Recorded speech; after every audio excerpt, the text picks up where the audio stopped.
Agar acceptait la souffrance sur le nom des déserts parce qu'elle était focalisée de l'enfant qu'elle portait. Elle avait l'objectif, c'est de protéger le fils et de ne pas donner le fils à une autre femme. La manière dont Sarah l'a traité, Agar voyait déjà, est-ce qu'elle peut bien traiter mon fils? Mais qu'est-ce que je dois faire? Je dois fuir. Si j'arrive à le mettre au monde, moi-même j'ai l'amour de mon fils plus que Sarah. Amen. Amen. Troisième chose que l'aigle aime. Adam avait aimé ça. Tous les oiseaux ont peur de la trompette. Mais qui aime la tombe? Un bon chrétien doit aimer les combats. Amen. C'est la trompette qui permettra à l'aigle de déployer ses ailes.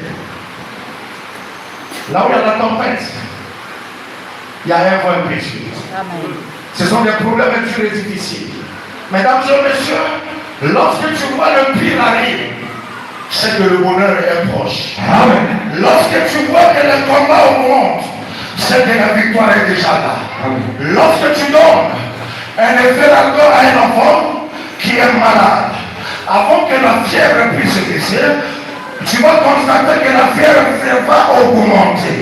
Si la fièvre n'augmente pas, cela veut dire que la dose de référendum n'était pas au niveau de la fièvre. Lorsque tu vois les problèmes augmenter, c'est toi que bientôt la guérison va s'installer. Je suis venu dire à une femme, je suis venu dire à un homme qui veut la paix, qui veut la paix, après la pluie, je prophétise le bon temps pour une femme ce soir. Je prophétise le bon temps pour un homme ce soir. Dans le bon temps, mon amen, et lâche-le le bon temps. Amen. Amen. Amen. Le temps de la récolte. Cette année est déclarée pour nous l'année de la grande moisson. Tu vas moissonner les grandes choses. Amen. Les choses que tu n'as jamais moissonnées. Cette fois-ci, tu feras la pêche miraculeuse comme un pierre. Si auparavant tu avais péché, tu n'avais rien eu, aujourd'hui tu feras la pêche que tu n'as jamais fait dans ta vie. Car la Bible dit que la gloire de la seconde maison, la gloire de la seconde maison, la gloire de la seconde maison sera la plus grande que celle de la première. Ce que tu vas recevoir, ça va engloutir. Ce que tu avais reçu avant, tu me donnes 4 bonheurs, alors Amen. Amen. Amen. Amen.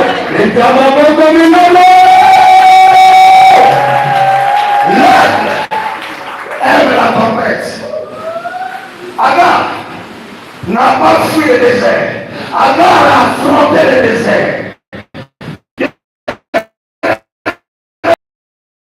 Affronte la situation.